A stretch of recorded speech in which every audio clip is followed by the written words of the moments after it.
श्री गजानन विजय ग्रंथ अध्याय 10।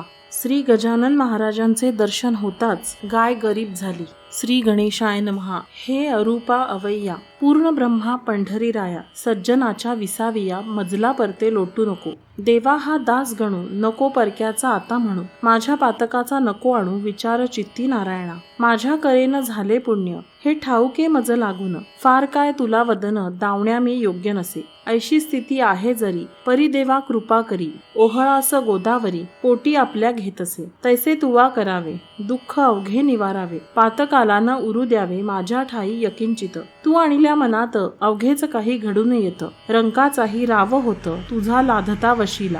असो एकदा पुण्यराशी गेले उमरावतीसी, जाऊन उतरले सदनासी आत्माराम भिकाजीच्या। हा आत्माराम भिकाजी सुत उमरावतीचा असे प्रांत, मोठा अधिकार हातात होता त्याच्या विबुध हो। कायस्थ प्रभू याची जात, हा संतांचा प्रेमी अमित। सदाचार संपन्न गृहस्थ गृहस्थाश्रमी वर्तत असे, त्याच्या घरी समर्थ गेले ते त्याने सांग पूजिले। मंगल स्नान घातिले उष्णोदकाने गजानना, उटणी नाना प्रकारची अंगी लाविली साची। वृत्ती आनंदली त्याची संत सहवासे ते करवती काठी उमरेडचा, धोतर जोडा नेसविला साचा। भाली केशरी गंधाचा भव्य तिलक लाविलासे, कंठा माझी पुष्पहार नैवेद्याचे नाना प्रकार। दक्षिणेसी 100 रुपये त्याने ठेविले, धूप दीप आरती झाली पुष्पांजली समर्पली। दर्शना लागी दाटी झाली उमरावतीच्या लोकांची, प्रत्येका ऐसे वाटावे समर्थ आपल्या घरी न्यावे। यथा सांग करावे पूजन त्यांचे येणे रीती, इच्छा ऐसी बहुत झाली परी थोडक्यांची मनीषा पुरली। सदनी पाऊले लागली भली पुण्य पाहिजे बलवत्तर, ते ज्यांच्या पाशी होते समर्थ गेले तेथे तेथे। काकी साधूस अवघे कळते अंतर्ज्ञाने करून, गणेश श्रीकृष्ण खापर्डे अमरावतीचे गृहस्थ बडे। वकिलीत ज्यांच्या पुढे ढीग रुपयांचे पडते की, दादासाहेब याप्रत म्हणत होते वराडात। हा सज्जन भाविक अत्यंत ब्राह्मण शुक्ल यजुर्वेदी, त्याने विनंती करिता खरी महाराज गेले त्याच्या घरी। तेथेही झाली याच परी समर्थांची पूजा हो। गणेश आप्पा म्हणून होता लिंगायतवाणी, चंद्राभाई कामिनी त्याची परमभाविक असे। ती बोलली पतीला, हा साधू पाहिजे नेला कसेही करून घराला, पहा विनंती करून। आपुले निष्पाप असल्यामन याच्या आगमने करून, होईल आपले पवित्र सदन भाविकाचा देव असे। गणेश आप्पा म्हणे तिला, वेड लागले आहे तुला, हा सदनी साधू न्यावयाला वशीला पाहिजे बलवत्तर। पहा खापर्ड्या लागून हा साधू न्यावया सदनी, श्रम पडले ते आण ध्यानी, उगा हट्ट धरू नको। चंद्राबाई म्हणे, नाथा हे न पटे आपल्या चित्ता, सांगे माझी मनोदेवता सदनी साधू येतील हो। तुम्ही करा हो त्यांना नुसती सदनी येण्यास विनंती, गरीबावरी असते प्रीती संतांचिती विशेष। परी आप्पा बोलेना छाती त्याची होईना, बोलावयासी निज सदना श्री गजानन साधू ते। महाराज वदले अखेर गणेश आप्पाचा धरून कर, तुझे किती आहे सदन दूर तेवढे सांग मला। तुझ्या सदनी वाटते यावे काही वेळ बसावे, अरे चित्ती असेल ते बोलावे भीड न धरता कवणाची। ऐसे महाराज बोलता गणेश आप्पाची या चित्ता, हर्ष झाला तत्वता तो न शब्दे बोलवे। समर्थांसी नेऊन सदनी पूजा केली उभयंत्यांनी, आपला संसार त्यांचे चरणी अर्पण केला तात्काळ। असो ऐशा पूजा अमित झाल्या उमरावतीत, त्या प्रत्येक पूजेप्रत एक गृहस्थ हजर असे। तो आत्माराम भिकाजीचा नात्याने होता भाचा, राहणारा मुंबई शहरीचा तार मास्तर असे की। तो रजा घेऊन भला उमरावतीस होता आला, भेटणे आपुल्या मामाला बाळाभाऊ नाम ज्याचे। त्या बाळाभाऊ कारण समर्थांचे लागले ध्यान, म्हणे ऐशा साधूचे चरण सोडून कुठे जाऊ नये। प्रपंच अवघा अशाश्वत त्यात कशाला गोवू चित्त, केला आजपर्यंत तोच आता पुरे झाला। काही असो आजपासून मी न सोडो त्यांचे चरण, अमृताला टाकून विष प्याया कोणी जावे। म्हणून प्रत्येक पूजेला बाळाभाऊ हजर भला होता बुधहो राहिला, दुसरे न काही कारण। असो काही दिवसांनी शेगावी आले परतोनी, मळ्यासी न जाता जाणी आले मंदिरी मोठ्याच्या। त्या मंदिराच्या पूर्वेस एक जागा होती ओस, गजानन पुण्यपुरुष येऊन बसला ते ठाया। बातमी महाराज आल्याची कृष्णा पाटला कळली साची, त्यांनी जागा मळ्याची सोडिली हे समजले, म्हणून आला धावत त्या ओस जागेवरी सत्य। महाराजा करून दंडवत अधोवदन बैसला, डोळ्यातून वाहे पाणी खंड त्याला नसे जाणी। वस्त्र टाकिले भिजवोनी त्या अश्रूंनी छातीचे, ते महाराज वदले पाटलाला, ऐसा कारे रडशी भला, शोक कोणता तुला झाला, ते वेगे सांग मज. पाटील बोले त्यावर, जोडूनी आपले दोन्ही कर.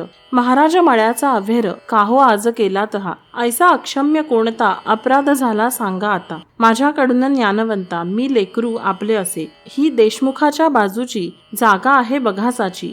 एका माळ्याच्या मालकीची, येथे तुम्ही राहू नका. मळ्यात मर्जी नसेल जरी, तरी चला राहत्या घरी. ते खाली करीतो सत्वरी, तुम्हासाठी दयाळा. काकी तुम्हा वाचून, मला न काही प्रिय आन.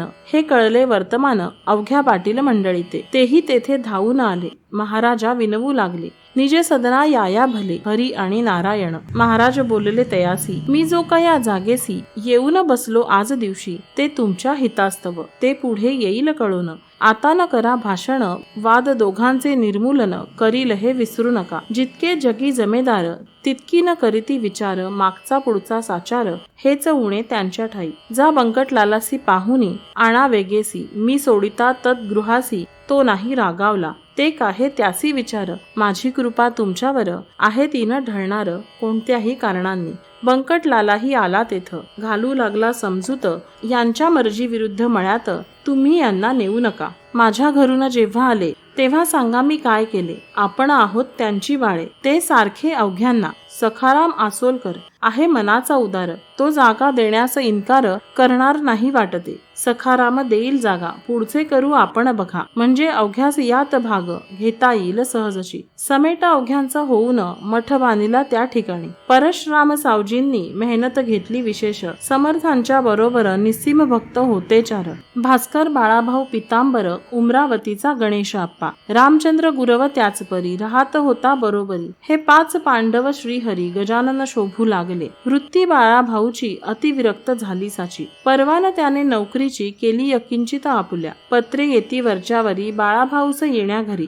परिणाम अंतरी काहीच त्याच्या होईना. भास्कर म्हणे, गुरुराया हा सोकला पेढे खाया, म्हणून ना इच्छी जाया आपल्यापासून कोणीकडे. तुम्ही द्यावा याते मार, म्हणजेच हा जवळ करील घर. रत्न 14 पाहिल्या बिगर, हा येथून हलने नसे. लकडी वाजून माकड, पहान होई कधी धड. मोठ मोठाले ते पहाड, भिऊ लागती वज्राला. एकदा बळेच घालवून दिले बाळाभाऊ कारण. परी तो आला परतून, राजीनामा देऊन या. बाळाभाऊ शेगावासी, येता भास्कर बोलला त्यासी, का रे आम्हा त्रास देशी. येथे येऊन वरच्यावर, ओढाळ बैल हिरव्यावर. पाहे पडाया निरंतर, त्यास जरी दिला मार, तरी तो येई तेथ पुन्हा. तैसी लोचटा तुझी कृती, तंतोतंत निश्चिती. झाली जयाला विरक्ती, त्यानेच येथे यावे रे. हे अहंकाराचे भाषण समर्थानं खपले जाण. त्यांनी भास्कराचे अज्ञान निवटाया कृत्य केले ऐसे. एका गृहस्थाच्या हाती भली थोरली छत्री होती. ती गजानने घेऊन हाती बाळासी झोडू लागले.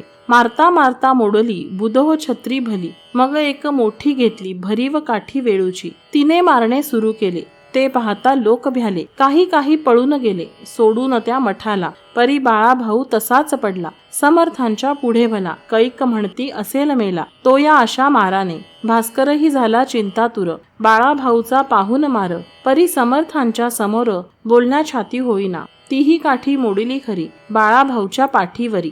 मग तो कंटाळून अखेरी तुडवू लागले तयाला.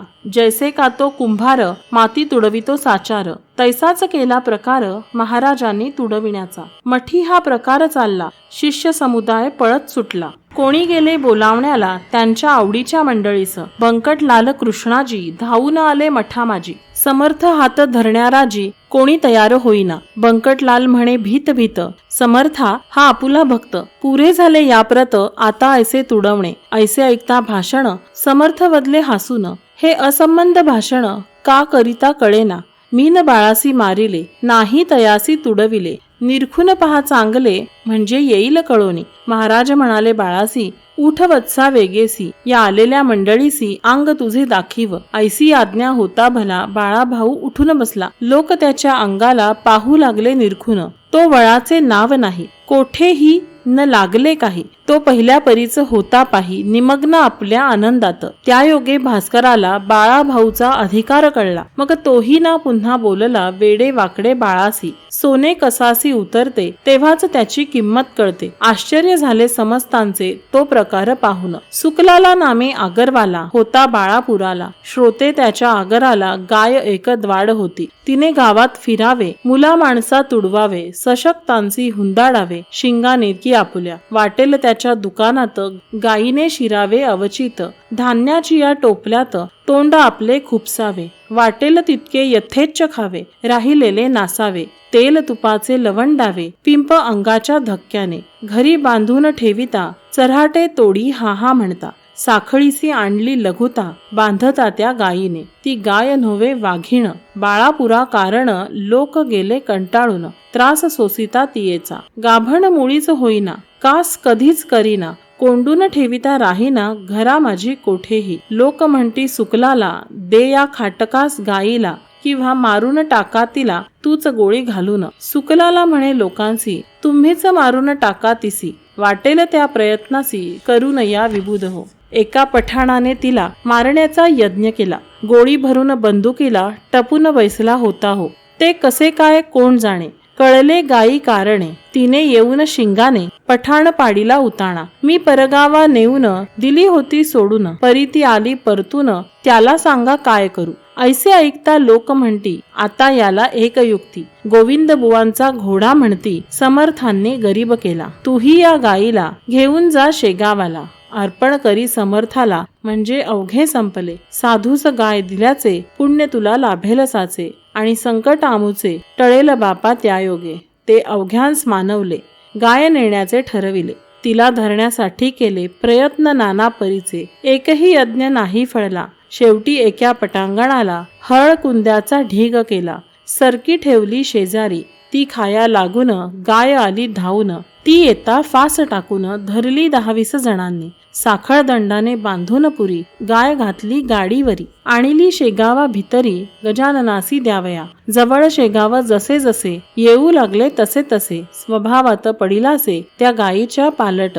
समर्थांपुढे येताच क्षणी गाय झाली दिनवाणी. तिने लोचनी आणून पाणी पाहिले त्या पुण्यपुरुषा. महाराज म्हणाले अवघ्यांना हा काय तुमचा मूर्खपणा. गायीस ऐशा यातना देणे काही बरे नव्हे. 4ही पाय बांधलेत गळा साखळदंडा लाविलेत. शिंगांचीही तीच गत केली चऱ्हाटे काथ्याची. ऐसा मोठा बंदोबस्त शोभत असे वाघिणी प्रत.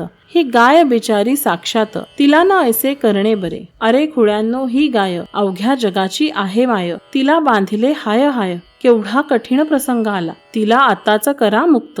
3 हुंदाडी कोणाप्रत. परी लावण्या तिला हात छाती कोणाची होईना. जो तो पाहून मागे सरे. तेथ समर्थ आले त्वरे. आपुल्या त्या पुनीत करे. बंधने तोडिली धेनूची. बंधने अवघी तुटता भली. गाय गाडीच्या खाली आली.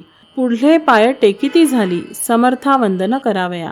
खाली घालून या मान प्रदक्षिणा त्या केल्या तिनं. समर्थांचे दिव्य चरण चाटू लागली जिभेने. ऐसा प्रकार तेथे झाला तो अवघ्यांनी पाहिला. समर्थांच्या प्रभावाला शेषही वर्णू शकेना. समर्थ म्हणाले धेनुस बाई कोणा न द्यावा त्रास. तू या सोडून मठास कोठेही जाऊ नको. ऐसा घडता प्रकार अवघ्यांनी केला जय जयकार. उच्च स्वराने त्रिवार समर्थांच्या नावाचा. बाळापूरची मंडळी बाळापुरा निघून गेली. गाय तेथेच राहिली शेगावासी मठामध्ये. त्या दिवसापासून ठावेन तिला चराठ जाण. सुज्ञ धेनूचे अवघे गुण तिच्या ठाई पातले. अजून त्या शेगावाते तिची संतती नांदते. जे काही वदती ब्रह्मवेत्ते तेच येते घडून. असो एक कारंजाचा लक्ष्मण घुडे नावाचा. विप्र वाजसनीय शाखेचा. धनकनक संपन्न असे.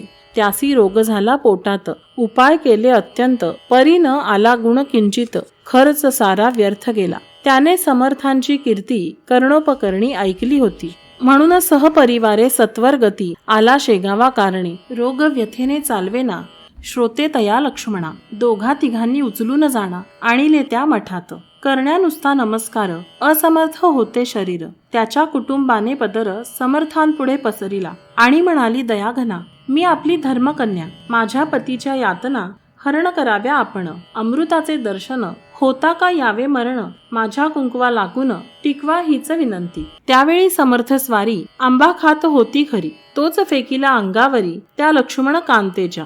जा दे हा पतीस खाया, व्याधी त्याची बरी व्हाया, तू शोभशी त्यास जाया, पती भक्ती परायण. या पुढे न काही वदले, चिलिम ओढू लागले. श्री गजानन स्वामी भले, आपल्या मठात शेगावी. भास्कर म्हणे, अहो बाई, आता न बसा ये ठाई, आपल्या पतीस लवलाही, घेऊन जा कारण जाते. प्रसाद आंब्याचा जोखा तुला, समर्थ करी प्राप्त झाला, तोच घाली खावायाला, आपुल्या पती कारणे. याने तुझे होईल काम, गुण येईल अत्युत्तम, लक्ष्मणासी आराम, होईल आंबा खाताच. बाई घेऊन आंब्याला, येती झाली कारंजाला. प्रसाद खाऊ घातला आंब्यांचा आपल्या पतीस, निजगृही जोडपे आले, आप्त पुसू लागले. शेगावात काय घडले ते सांगावे साकल्ये. बाईने अवघे वर्तमान कळविले लोकां लागून, आंब्याचा तो प्रसाद म्हणून दिला समर्थे मज लागी, आणि आज्ञा केली वरी, खाऊ घाला अद्याप तरी. आंबा प्रसाद निज करी आपल्या त्या पतीला, त्याप्रमाणे मीही केले. आज सकाळी खाऊ घातले, हे वैद्यांनी जई ऐकले, तई त्या वाटले वाईट. अहो बाई, तुम्ही काय केले ते हे हाय हाय, आंबा हेच कुपथ्य होय, या पोटामधील रोगाला. माधव निदानी हेच कथिले, सुश्रुतांनीही वर्णिले, निघंटाने कथन केले. शारंगधर म्हणे ऐसेची, तुम्ही तो प्रसाद दिलेला, पाहिजे होता भक्षण केला. पत्नीचे पुण्य पतीला उपयोगी पडत असे, ऐसे वैद्य बोलले. आप्त अवघे घाबरले, जे ते टोचू लागले. लक्ष्मणाच्या पत्नीच परी झाले अघटित, लक्ष्मणाचे पोट सत्य, रेच होऊन अकस्मात, मऊ होऊन गेले हो. शौच्या वाटे व्याधी गेली, हळूहळू शक्ती आली, पहिल्या परीच होती झाली प्रकृती लक्ष्मणाची. निसर्गाच्या बाहेरी वैद्यशास्त्र काही न करी, तेथे उपयोगी पडे खरी कृपा देव संतांची. लक्ष्मण बरा झाल्यावर आला शेगावी सत्वर, म्हणे महाराज माझे घर, पाय लावून पवित्र करा. मी आलो त्याचसाठी, चला कारण जास ज्ञान जेठी, मला न करा हिंपुटी, नाही असे म्हणू नका. आग्रह त्याचा विशेष पडला. महाराज गेले कारंजाला, तेदवा होते संगतीला शंकर भाऊ पितांबर. घरी नेऊन पूजा केली, दक्षिणाती निवेदली, अवघी संपत्ती आपली, आहे मी कोण देणार. परी एका ताटात काही रुपये ठेवले सत्य. महाराज बघून त्याप्रत ऐशा रीती बोलले, म्हणशी माझे काही न उरले, मग हे रुपये कोठून आणले. लक्ष्मणा ऐसे चाळे दांभिकपणाचे करू नको, मला दिले तू आपले घर, आता उघडी अवघी दारे, फेकून देई रस्त्यावर अवघी कुलपे येधवा. लक्ष्मण काही न बोलला, मौन धरून बैसला.